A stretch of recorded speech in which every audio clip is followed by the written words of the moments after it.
2002 Chevy Silverado with a Duramax diesel. Got an issue with a crank no start intermittently after it runs for about an hour. Sometimes it quits running. You see right here we got it back probed on the ignition wire on the Fickum plug, and it's hooked up to ground. Right now we got 3 volts on the Fickum. We're supposed to have 12. Key is on.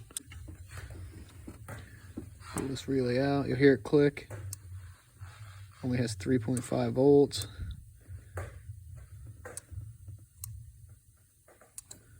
Put this relay in. That's good. 12 volts.